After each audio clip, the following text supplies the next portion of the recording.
Hi, this is Graphically Alex coming at you with all things fat related. If that's something that interests you, please subscribe. I'd love to have you. So, first and foremost, I want to say thank you to a couple of people for bringing this blog to my attention. Firstly, I want to say thank you to Alan for making the link public and doing his video on it. And I also want to thank Angelica for making me aware of this blog post because I'm having a little bit of an Anna era this January. I'm kind of fascinated, and you guys have been really, really liking it too. So I'm like, let's just keep going. I mean, I'm doing daily anyways, right? So I just have to say, as far as January goes, I'm doing pretty well. As far as my weight and all that, I'm back to where I was prior to December, which is pretty good. So I'm still not back to my lowest in mid-November, but I'm like towards Thanksgiving era time. So we're getting there. I told you guys a lot of it in the winter is bloaty bloat. So from the new year, I've come down about 10 pounds. That is not 10 pounds of fat, okay? Let's just be so for real. Some of that is getting past the winter solstice and hypo and all that crap. So 10 pounds down since the first, but I'm telling you, a lot of it is water, okay? So let's go ahead and continue, or actually let's start with this blog post because we're done with our announcements. By the way, let me know how you guys are doing with your fitness journeys this month. I'm curious, and I think we all need to support each other. That's why I'm doing this daily, because we all need to support each other in January. It's tough. So this is a blog post that Anna did back in 2013. I will say I was fat back in 2013 as well. Very much so. So I do remember kind of what it was at that time. And like, I'm going to try to draw from that as much as I can and kind of be aware of the time period, as it's been a minute. It's been 12 years, just about. That's a long time. So let's go ahead and read what Anna said in the past, which I haven't read it or watched any reactions to it. I'm going into it fresh, but it's pretty interesting. So it starts out, it's called Deathly Fat. So let's go ahead and read it. And there's a picture of her and her mom. I debated writing this post for a really long time because, well, it's a bit controversial. While I love drama, I am more into theatrical kind than the hair-pulling, yo mama joke wielding, girl hold my earrings kind. I try to stay out of those types of debates generally. However, there is one issue that I feel I need to add my voice to, no matter what the consequences might be. Deep breath. Being obese should not be advocated as a healthy lifestyle, quote unquote. I agree. I want to be very clear about something. I did not say, you can't be happy in fat. I did not utter, you can't make healthy choices. You can't be making healthy choices in fat. I also did not declare, you can't love yourself and your body and be fat. Why is it so important I mention this? Because I firmly believe that these arguments often get muddled. That by being a plus-size person with self-love, you somehow also have to advocate the state of being obese as a healthy lifestyle. So I have covered a lot on this channel in terms of the toxic ritualistic mindsets, aka E followed by the letter D, specifically the BINGE side. And yes, I have to speak in code because I have to be a little careful for YouTube. YouTube is sensitive on this issue, and we go there on this channel. Now, I have often advocated for body neutrality precisely because of this reason. So you can see how it's disordered because she's overly identifying with being fat. It's such a part of her identity. And I understand the overall sentiment and logic. I would shift it a bit to make it less disordered and say, you have to live your life while you're losing weight or while you're preparing to lose weight, because it can take years. It can be a years-long process. And for a lot of people, especially those with complicated hormone issues, people who have toxic ritualistic behaviors or all these different things, it can be a years-long process. It's not always going to be you lose 200 pounds in a year. That's not realistic for most people who are super morbidly obese. Most people who have been very fat for the large majority of their life, I'll even say who have been obese the majority of their life, I'll be more medical with it.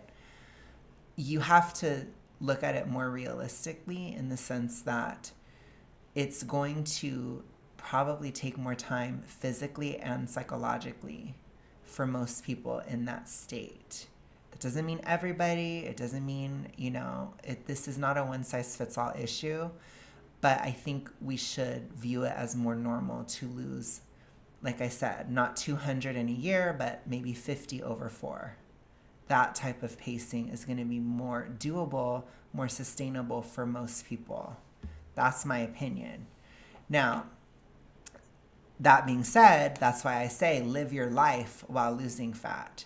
Don't hold your breath and wait until the weight is lost. It's not helpful from a psychological standpoint. It puts up a lot of barriers in your mind to actually lose the weight, which ultimately will lead to failure and you will not succeed most of the time. So the issue I have with the way she's talking about it is she's, like I said, there's an over-identification. And the only reason I bring that up is because she failed. There's a failure aspect here. Absolute failure. It would have been better for her to probably have been neutral on the issue and just said, I'm not a fat person, I'm a person. I'm living my life, I'm doing what I can, my body's gonna change with time, I'm gonna get this together, but I'm not gonna hold my breath and wait to live my life until it's all done, because we're always changing and growing and etc. Do you see how that mindset is different? That's a more successful mindset for people, especially with this issue, okay? Because it's difficult to have to deal with a body shift and to deal with the normalization of body weight when you have this psychological problem. It can be very stressful. So I'm just trying to offer a bridge from one side to the other with this. Generally, a healthy lifestyle is composed of 4 core things. Activity 30 minutes a day, at least 5 days a week, or 6 out of 8 weeks. That's from letsmove.org. 7 to 8 hours of sleep per night. A balanced diet. This is tricky because it's about listening and doing what's best for your body, which takes time and regular doctor checkups and proper stress management. So I will say I do agree with most of this. I do think you can pretty much always do more activity. Having an active lifestyle, which just means just not being sedentary, I think is beneficial. It doesn't have to be just 30 minutes a day, is what I'm trying to say. You can do more than that, but you have to listen to your body, especially depending on your size. So if you're very big, you will have to listen because you don't want to get injured and you don't want to have those kind of setbacks. It can be demoralizing. So go gentle and always build up from a slow starting point, and just understand that activity is a part of living, and that can be a helpful mindset, even if it's just having a job where you're on your feet, for example. That's activity. That's the normal part of life. Like, you have to think about things a little different, because a lot of people in that super morbidly obese state, they don't ever think about activity as being possible, and they can never, like, they don't ever think of it as just a normal thing. So normalize that in your mind. 7-8 hours of sleep per night. This is definitely dependent on the person. This is more genetic. I don't think this is a one-size-fits-all thing. Men typically need around 1 hour less sleep than women do, so definitely keep that in mind. And it can vary a little bit. Some people need a little bit more, some people need a bit less. Like, I do fine with 6, for example. I do fine. However, I've been very tired this January. I've been sleeping 8 this January because I kind of burned out, right? So don't beat yourself up about it if you're getting at least over 5 At least 6 is ideal. But I would suggest don't go to the gym if you've gotten less than 5, because it can be more risky for injury. That's just my stance on that. Just listen to your body with this. A balanced diet, I agree with her here. You have to look at your macros and what macro balance makes you not hungry in a slight deficit. If you're needing more fat, then have more fat. If you're needing more carb, then have more carb. If you're needing more protein, then have more protein. And you just have to lessen one of the other ones. And you can even vary it day by day, season by season, month by month, phase of weight loss by phase of weight loss. Don't feel like it has to be a fixed thing. It doesn't. But you just need to focus on your nutrition, and especially from a super morbidly obese perspective, pay attention to your calcium and your vitamin C. Those are 2 things that are really important that people do not get enough of a lot of the time. Pay very close attention. You can get those vitamin C shots. I do that. They're like 20 calories. They can be kind of expensive though, so I get that. Bananas are cheap, right? Apples are relatively cheap. Like, just try to get some kind of vitamin C. Don't just ignore that. Even if you're doing keto or something, you can do a little bit of lemon juice. I know. So I'm just saying, try to think of that. Consider vitamin C and then calcium as well. You have to get a decent amount of calcium. Try not to do tricalcium phosphate as the phosphorus. You don't want the phosphorus and calcium balance to be bad. So have at least citrate. Like I've had it in like orange juice, for example. It's been okay, but I'm a dairy girly pop. I live in Derry, Alabama. I eat dairy. Okay. So, and calcium's important. It's just very, very important, especially for super morbidly obese. It helps you. It really, really does. So just keep that in mind. And that's the same thing with your vitamin D, because that goes in line with calcium. Okay. That's just my suggestions there. Proper stress management. Absolutely. I agree with her. Okay. Not once do I see weight mentioned there. Then why the hell is the fat movement so hell-bent on wrapping it into the discussion? Simple, because in most instances, if you do the above, you won't be morbidly obese. Once upon a time, I joined a plus-size forum after reading an article about people who are attracted to plus-size women. My logic was, hey, I want to date more. Let's go to the watering hole for men who like a lady like me. Ooh, that could be a problem. Let me just go back to this for a second.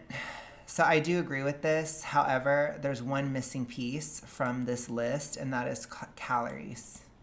So I would add a bullet point and put understand caloric realism, which basically means calories matter. And your body is going to lose a slight amount of weight at a certain caloric level, gain a slight amount of weight at a different caloric level, and maintain. And you just have to understand that too. So I would put that there as well. Anyway, sorry for jumping back, but let's continue here. You have to be careful with I want to date men who like a lady like me. Be very careful. It can be a problem because it can provide a lot of reverse incentives to losing weight, which is not helpful. And it can be we'll just say, not successful aspect of your lifestyle. It's definitely a huge deterrent from actually losing the weight. So I actually would not suggest this at all. But let's go ahead and continue. Joining that forum was perhaps the most traumatic experience of my adult chubby life. The men were obsessed with the unhealthy bits of obesity, the fat rolls, the heavy breath, the lack of physicality during sex. Some even fantasized about feeding a woman until they became immobile. The women found their weight sexy, totally okay.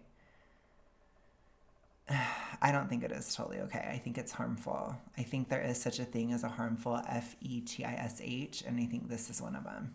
So it's not actually totally okay.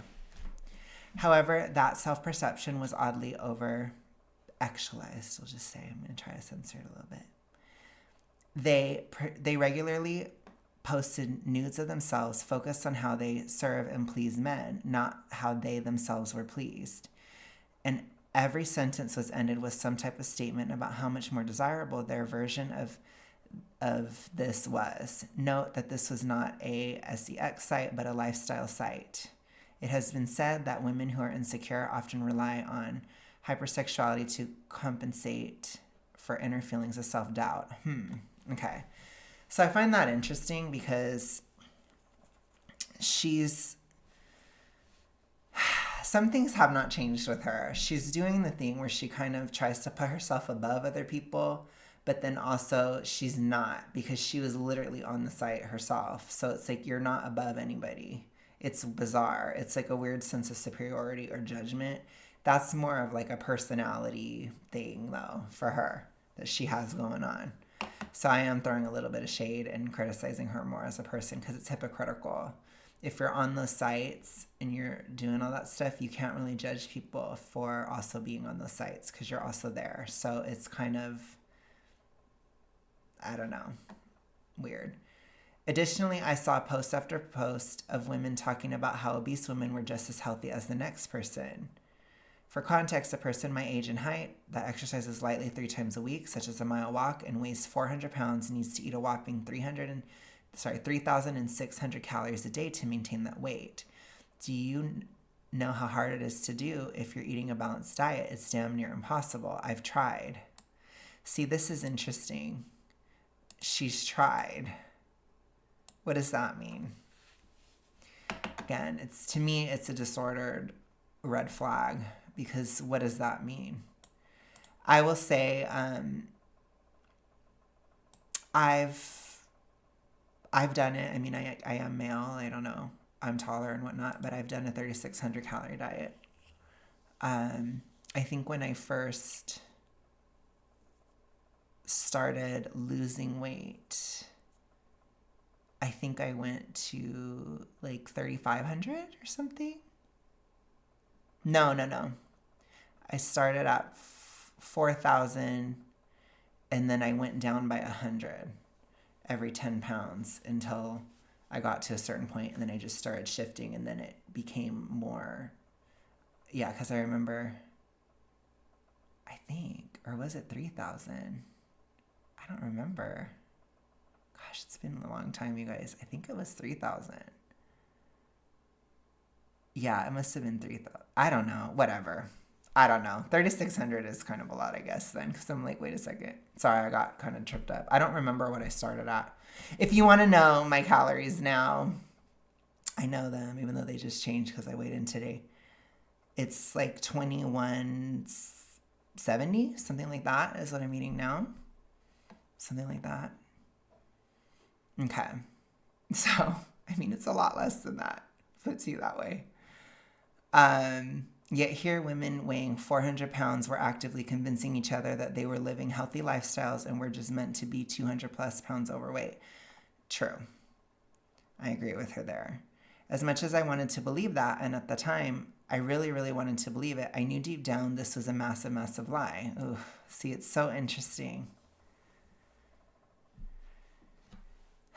It is so crazy because I do feel like she has kind of started to believe the lie. She kind of fell into the same thing, I think, that they did. Isn't that crazy? I wonder if she'd ever write an article or like write a blog about how she ended up believing that stuff. This wasn't a lifestyle site. It was a collective denial site. Yeah. And in my opinion, it's a E followed by the letter D reinforcement site, which, like I said, there's plenty of those on the restrictive side. They also exist on the binge side, which again, there is this weird gaslighting that that side of the spectrum doesn't exist and that they don't act the same, but they do. And that's what it sounds like to me. Okay. A place where the real world's rules had been altered to be comfortable to a population that felt uncomfortable in reality. And instead of talking about that uncomfortableness, they were just pretending it didn't exist. It was weird. It's then that I realized I could never support the fat movement. To put it simply, I know too much. For example, I know that regular exercise, eating fiber like veggies and fruits, and protein helps to stabilize hunger. I also know that if you are obese, have a BMI of 30 or higher, you're significantly more susceptible to cancer. True. Depression, yep. And heart, lung, and joint problems. True. Yes, true. Additionally, God forbid you ever get diagnosed with a serious illness, because your ability to successfully overcome that disease is significantly less if you're obese than if you are healthy weight. True. How do I know this? In part from reading any article on the effects of obesity on any website ever. In part from my own personal struggles with weight loss and gain. That's a disorder code. Disorder, red flag. Even more personally, I lost my mother and sister as a result of morbid obesity. That's sad. I feel so sorry for her in that. My mother passed just short of her 52nd birthday in 2003. That's so hard. That's so tragic. She had gotten sick and her body couldn't fight the illness. Her death certificate listed her official cause of death as morbid obesity. My sister Catherine died in June of 2011, a result of long-term weight-related issues. It's terrifying, too. Neither my mother nor my sister had ever been tremendously healthy people. Remember, you guys, I strongly believe, and there is evidence to suggest, that E followed by the letter D is genetic. So that you are at risk, especially if like your mother has it, you're a lot more likely to have it. So just be aware and don't go there, basically, is what I'm trying to say. Just be aware of it. I don't think it's the actual disorder. I think it's activated by trauma, but the sort of, in my opinion, it's the neuroticism behind it, and the obsessiveness is what's genetic, and that puts you at risk for this disorder. The constant rumination, those types of things put you at risk for this disorder. If you're not a ruminating person, you're probably never going to have this issue because it's a constant, there's a reason I call it toxic ritualistic behavior and mindsets. It's because it is ritualistic. It's something you do repetitively over and over and over again. Those kind of neurotic or obsessive ruminating qualities are what are genetic, and they put you at risk, if that's clear. Hope I made that clear. Okay. Let's see. I fervently believe that both their deaths were a result of their poor diet, exercise, and general health choices. It's also possible, in my opinion, that they had E fall by the letter D, which, again, they don't talk about on the BING side. It's ignored. But it's just as deadly as the other sides of it. And those choices will affect me for the rest of my life. I lost most of my family. I am constantly envious of the relationships my friends have with their mothers and sisters. Yeah, that's very tragic. I am constantly fearful that I too will die young. Ugh. I used to have that fear all the time too. And I used to be, because it runs in families and stuff like it has in my family as well, it's scary because it feels like a destiny, or it feels like something you can't get away from. It's not true though. That's all a part of the mindset and the disorder. It's all a part of it. And it can really make it difficult. But it's not real. I'm here to tell you that isn't actually true. It's not a real thing. You can always break a cycle. You absolutely can. Sometimes I feel the only thing I really have to remember them by is the ton of shitty habits I'm fighting tooth and nail to break. I don't want anyone else to ever feel this type of pain. She used to be that way. Now she's trying to spread it to everybody. She's gotten worse. And this is what I tell you guys, like, fat acceptance, and to a lesser extent, like, I guess the negatives of body positivity, they start to like push it onto everyone else. And it's very toxic. And that's, why I was fighting fat acceptance TikTok so much, which again, with the whole TikTok thing going on, I don't know what's going to come next, right? But I'm sure it's not going to go away completely. Now it kills me every time I see a plus-size site that advocates being severely overweight as a healthy lifestyle alternative. I get livid. Being obese should not be suggested as a healthy way to live. I agree with her there. That's why the title They titled the state of being so morbidly obese a synonym for deathly fat, which is morbidly obese. Instead of focusing on any weight as being healthy, we should encourage people to be active, exercise regularly, and eat a balanced diet. 95% of the time, if a person does this, they will eventually reach a healthy weight. I agree with that as long as you include caloric realism in that equation. Then yes, I agree. I recognize there are exceptions to this rule, but those are only a small percentage of the 35.9% of adults aged 20 years and over who are obese. If we want people to start making changes to their life, we need to stop advocating being obese as a healthy lifestyle. It can't come from size 2 bombshells. It's got to come from within our plus size world. We have to start looking in the mirror and admitting the truth. Obese is not a healthy size. More importantly, we need to do something about it. For the record, I feel the exact same way about groups that advocate being too thin. I actually see many mirrors between pro-Anna groups and pro-fat groups. But you can't see it within yourself, Anna? Gosh. I read one of your guys' comments, and I agree with her here. It's because it's all along that spectrum. But what I can say is I honestly, one of you guys said that she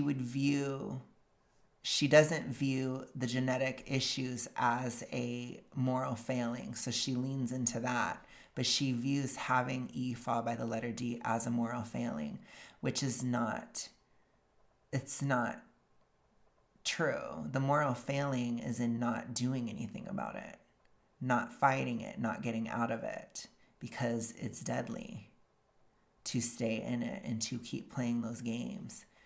But actually having it, nobody chooses to have that. It's a trauma response.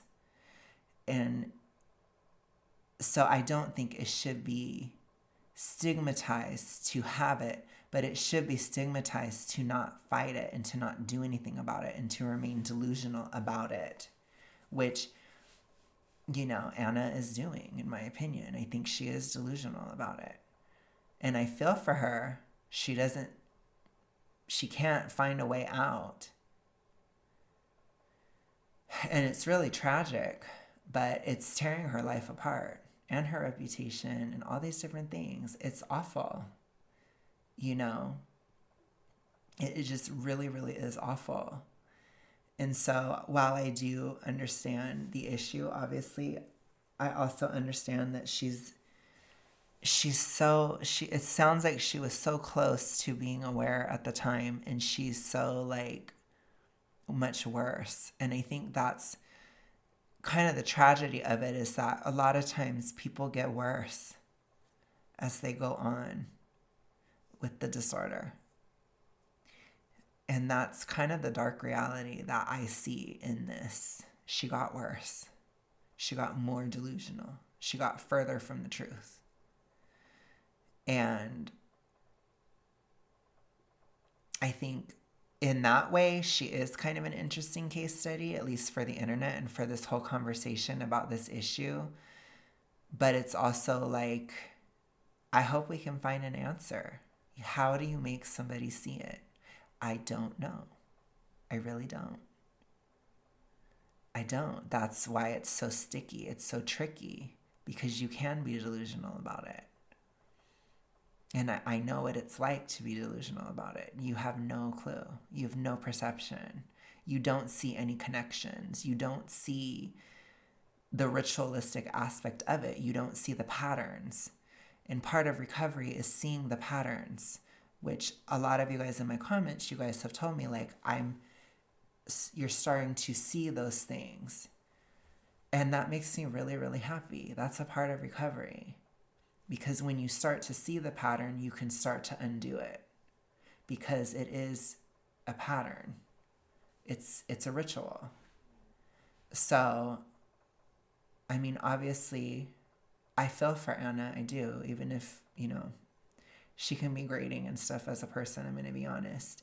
On a human level, I still hope that she will get out. I'm not as hopeless for her as I am for Aubrey Gordon or Virgie Tovar, like them, I think they're totally in it. With Anna, there is like a shred of hope. It's tiny. But I just wish that some of the professionals around her would really dig into that and that she would get help for it. And I don't see that happening. It seems to be getting more and more delusional with time. And the frustration online and the frustration with a lot of people and the honest murking of the waters and stuff, she's everything that she was criticizing in this blog, she's become that in a lot of ways. And that sucks. That really, really sucks. So with that, you guys, I'm going to go ahead and go. Thank you so much for watching. I will be back tomorrow. See you soon. Peace.